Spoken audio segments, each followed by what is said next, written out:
Hello दोस्तों, नमस्कार। स्वागत है आप सभी का। मैं हूं सुशील कुमार गुप्ता और आप देख रहे हैं हमारा यूट्यूब चैनल नॉलेज बूस्टिंग। दोस्तों, आज के इस वीडियो में हम डिस्कस करेंगे कि किसी भी बेरिंग की कंडीशन का कैसे पता करें कि ये बेरिंग खराब हो गई है या फिर इसको हम दोबारा यूज कर सकते हैं। तो आइए फिर हम लोग वीडियो को स्टार्ट। तो फ्रेंड्स, हम बात कर रहे हैं कि किसी बेरिंग की कंडीशन कैसे पता करें। तो देखिए, अगर कोई भी मशीन है, ठीक है, चाहे वो इंजन हो या कोई गियर बॉक्स हो, जहां कहीं भी जो है रोटरी मोशन हो रहा है, तो वहां पे जो है बेरिंग जो है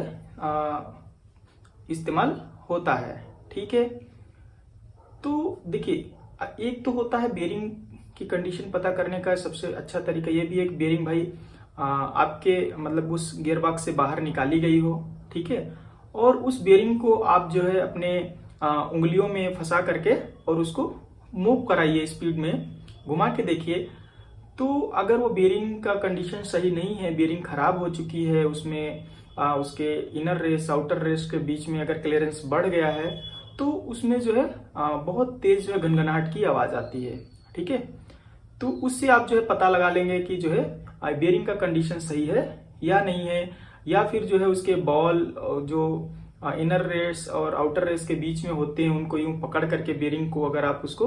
हिलाए डुलाएंगे तो बहुत ज्यादा प्ले समझ में आएगा। ठीक है, और दूसरी और कंडीशन होती है कि बेरिंग कई बार जो है बहुत ज्यादा जो है वो उसके जब बॉल्स उसमें मूव नहीं करते हैं और उस पर जो है तो वो क्या होता है, सीज हो जाती है,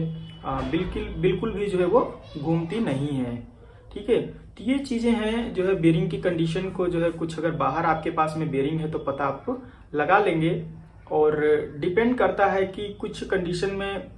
थोड़ा बहुत प्ले अगर है तो एक्सेप्टेबल कर लेते हैं लोग। अगर कहीं आउटर ऐसे बहुत ज्यादा मतलब अकुरेसी की जरूरत नहीं है, नॉर्मली जो है मूवमेंट हो रहा है, तो वहां पे तो हम लोग यूज कर लेते हैं। बट जहां हम जो है अकुरेसी की बात करते हैं, खास करके जब हम मशीनों में जो बेरिंग यूज होते हैं, तो वहां पे हम इनको परमिट नहीं करते हैं कि अगर वो बेरिंग की कंडीशन अच्छी नहीं है तो उसको दोबारा यूज किया जाए, क्योंकि वो चीजें जो है बहुत सी चीजें को जो है इफेक्ट करती है। अगर किसी की जो है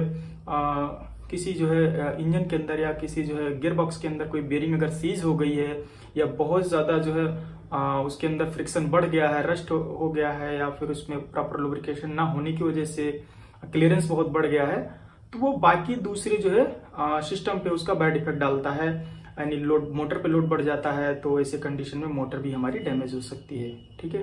तो एक तो ये बेरिंग का कंडीशन चेक करने का सबसे बेस्ट तरीका है कि बेरिंग अगर बाहर निकली हुई है तो आप उसको जो है इस तरह से जो है हाथ में मतलब फिजिकली देख करके उसको कंफर्म कर सकते हैं कि अच्छा है या खराब हो गया है। ठीक है, और दूसरे कुछ सिम्टम होते हैं। मान लीजिए कि बेरिंग कहीं लगा हुआ है किसी जो है शाफ्ट पे, उसके हाउसिंग के अंदर बेरिंग सेट है, या किसी गियर बॉक्स के अंदर जो है बेरिंग लगा हुआ है और हमको बाहर से कुछ पता नहीं चल रहा है, बेरिंग दिख भी नहीं रहा है, तो ऐसी कंडीशन में हम कैसे मेजर करेंगे कि बेरिंग जो है इसका खराब हो सकता है या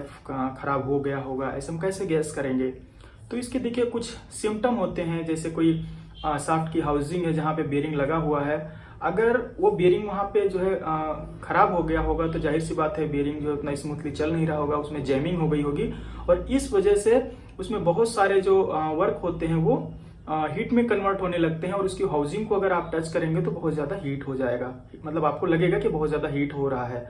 तो ऐसी कंडीशन में भी बेरिंग वहां पे डैमेज हुई हो सकती है, क्योंकि जो है